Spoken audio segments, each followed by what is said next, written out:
Hello everyone. Today we're going to take a look at this Sylvania Urban Series streetlight. Now I've already got a video of this, but I'm going to be redoing it because I have done a few changes since then, and hopefully I can avoid saying okay in this video to avoid getting criticised. But otherwise, this is a Sylvania Urban.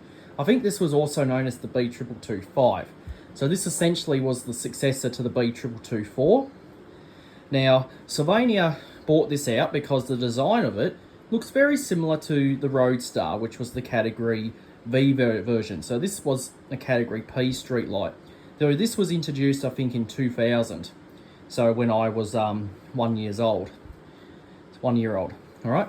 So I've had this thing since 2016. This was out of my street until it was replaced with LED, a street LED MK2.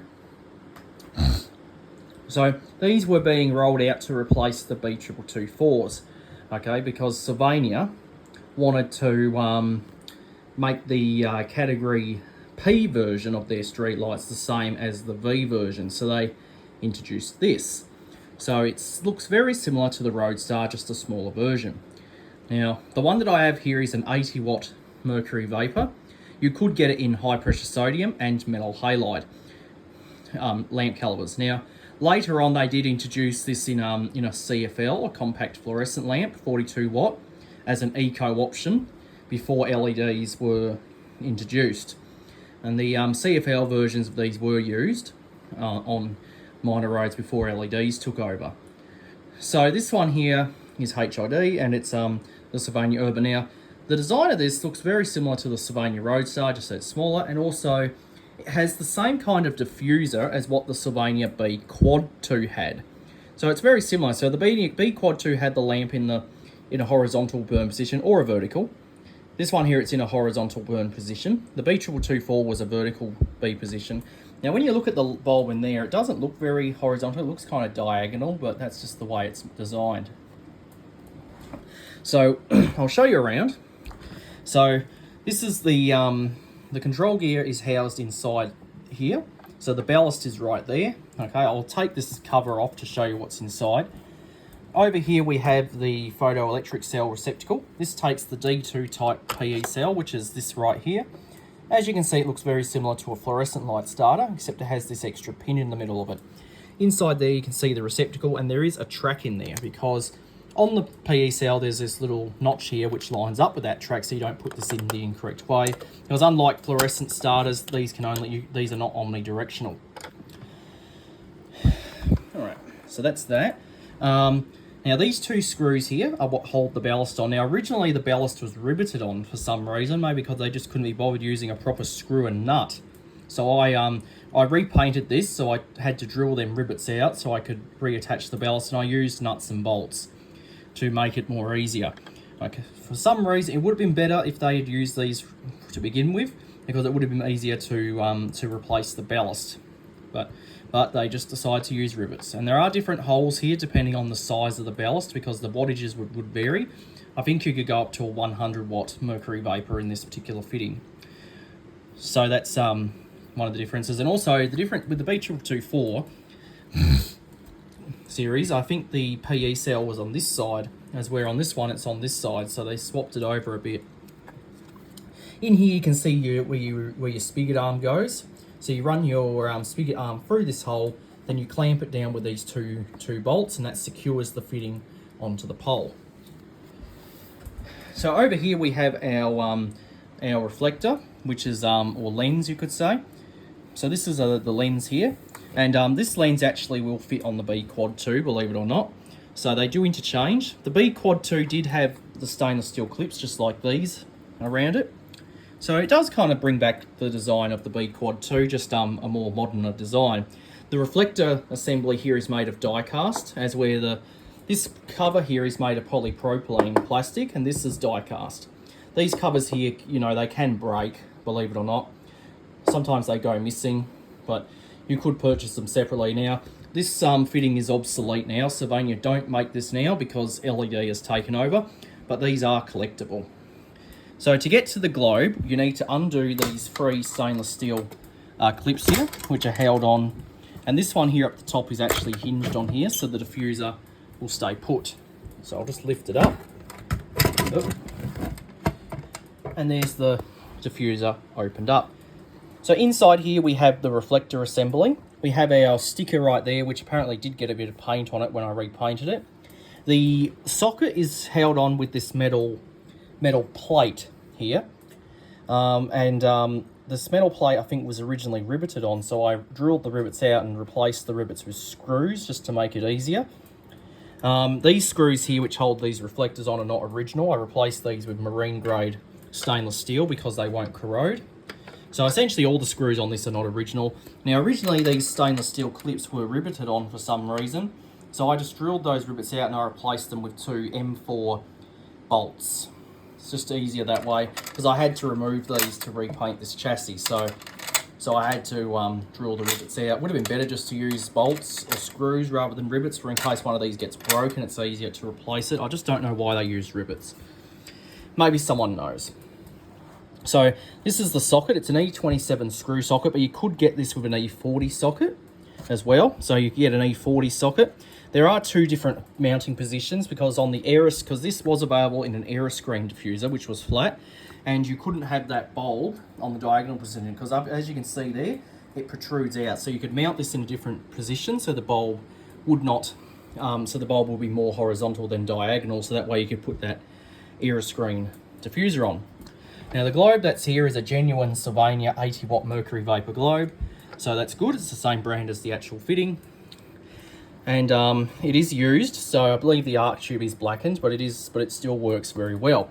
You can also use LED globes. I do have an LED corn globe that I can use in here as well, but any standard GLS LED globe will work in this fitting just fine. Now, what else about it? The diffuser does have this rubber silicone seal around it to keep water out and also to help keep bugs out, typically. And down in there you can see the 2 wires which go into the socket and which go into the gear area. And I'll flip this around and I'll show you the gear area. So first of all, let's close this diffuser back up. So let's just close it back up and then we can put the clips back on, as you can see. And that will hold the diffuser on. And it's good that it's retained here, so in case you don't lose the diffuser while you're changing the globe. To undo it, you just undo this screw, and then that will separate, and then you can actually replace the diffuser if it's broken or missing.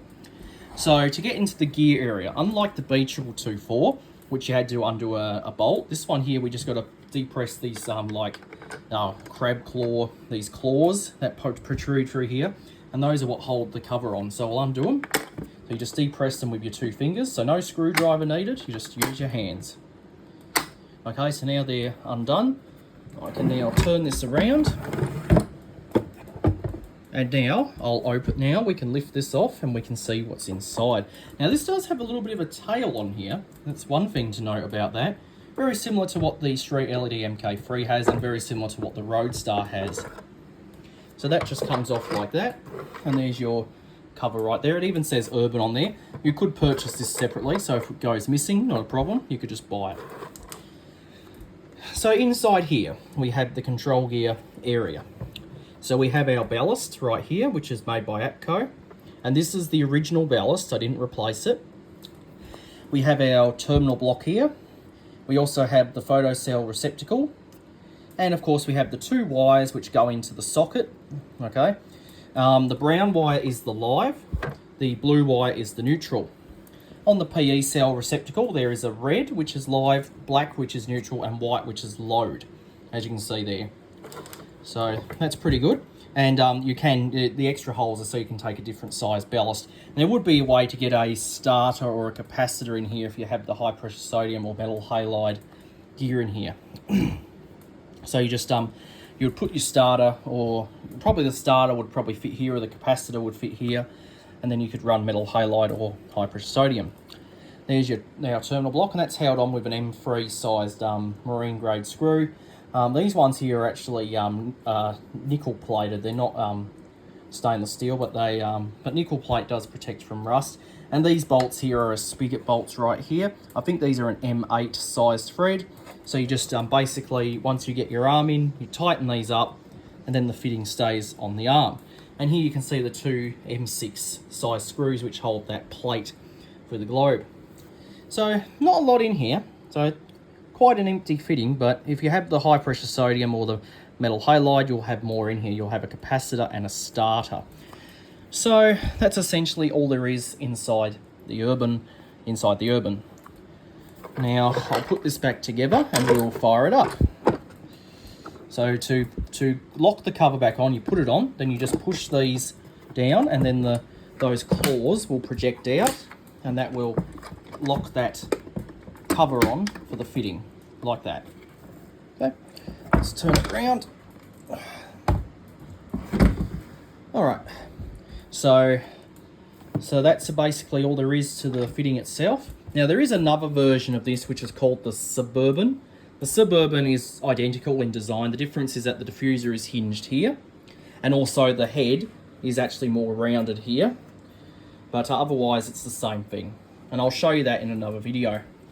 So let's fire this thing up. So first I need to take this out, because otherwise the light will cut out, and that's one thing we don't want. Let's turn this off, and now let's fire it up. Here we go. There we go. Now it's a mercury vapour lamp, so when you switch on a mercury vapour lamp, the globe puts off a nice pink colour until it begins to warm up, when the globe turns white. Now I remember when I was in primary school, I used to see these a lot on minor roads throughout my district until LEDs took over. These used to be everywhere in Australia, but until T5 fluorescence and of course LEDs came around. So but before then, these were high tech. I'd see these on minor roads in mercury vapour, metal halide, or even high pressure sodium calibers. I can tell the difference between them because high pressure sodium puts off an orange light, metal halide puts off more of a neutral light, as where this one here puts off more of like a daylight type of colour. And this does need to warm up, as where the LED ones, you don't have to wait for them to warm up, they just come on right away. And these do get very hot during operation, so you want to be very careful. So if you're changing a globe, always make sure the fitting is off and has cooled down. Otherwise you can burn your hand very bad on that globe. And now it's warming up. So I remember seeing this on my in my neighbourhood when I was in primary school. Sometimes if I was lucky, if I was out late, I'd probably see it turn on and warm up. But now it's in my collection, and it's better to have this in my collection rather than it going for scrap, because that's what would have happened if I didn't salvage it. The engineers, when they put the LEDs up, would have sent all the old B222-4s, B222-3s, these Urbans and even the Suburbans for scrap. And that's unfortunate. That's what happens to these when they're removed now. They just go for scrap, or the engineers, if they collect them, they might just keep them. Some of the streetlight collectors do have these as well. There are still a few of these around, okay, but eventually they're going to get changed to LEDs because they are old technology, but they are collectible, okay, and a lot of history. So now the mercury vapour streetlights came around in I think the early 80s to replace the old F40T12 streetlights like the Ferguson Zodiacs and the Fawn Greendales, because we went to HID streetlights, so these pretty much is what killed off those Zodiacs. But it would not have been this. It would have been other fittings. Probably the B Quad 2 I think was the one that came first, and then of course the B222-3 came later, then the B222-4, and of course this, which came around in the year 2000. So this was produced all the way up until I think 2016, or it might have been up until 2020, I think. So this thing here, I think did have a good run until LEDs took over. But it is a good collector's piece, okay, and it's a good bit of history. All right, that's getting pretty bright now. It's starting to get warm too. I could feel it through the diffuser. Now, once again, you could get two types of diffusers. You could get this one, which bows out, and you could get an Aero, which was flat. I'm not a big fan of the Aeroscreen diffusers, but they do work. Most of the new LEDs on the category V roads, the road LED middies that we got around here have the aero diffuse, the aero screen one. Now there was a YouTube user, I think up in Queensland, who had one of these, and he converted it to run LED, but it wasn't an LED globe. He just put a metal assembly with free LED panels, free cheapo Chinese LED panels, I think he got from eBay, and he just mounted it inside the housing of the fitting. And originally his fitting, the rear cover was missing, so he had to make one out of sheet metal, believe it or not, until he was able to finally get a new cover for it. It would have been better if he had just stuck an LED GLS globe in there rather than just stick one of those LED panel things in there, because it doesn't look very nice. I'd rather use an LED globe rather than make my own LED assembly. Alright, I think that's at full brightness, so we'll have a look around the room and see how it's doing. And as you can see, it actually does a good job at lighting up the room for an 80 watt mercury vapour street light. Now, if you compare this to a street LED, then you'll see that a street LED is going to pretty much kill this thing off, because LEDs are brighter than mercury vapours. Okay, and I do have an LED corn globe, which I can stick in here. So if I wanted to put an LED in, that's what I'd do. I just get the LED corn, screw that in, and away I go. I can use this for a work light or camping light, or anything along those lines, as long as I've got power. Now, the lead I have on here is very short, technically. I could put a maybe one of these on here, but I'd have to put a new lead in, because the fittings only come in black, and it wouldn't look very nice if it had a white lead, so I'd have to get black lead if I want to change this to computer cables. But yeah, that's a Sylvania Urban, or B2225 I could say, series street light made by Sylvania. Category P streetlight used Australia-wide from 2000 all the way up until the 2020s. And available in mercury vapour, metal halide, and high-pressure sodium. And of course compact fluorescent. And also compatible with LED corn globes and GLS globes. So that's essentially all there is to this fitting. Yeah, that is getting very hot. So now we'll watch it turn off. Here we go. And there we go. Okay, so that is my Sylvania Urban Series streetlight. Hope you enjoyed, and that'll be it.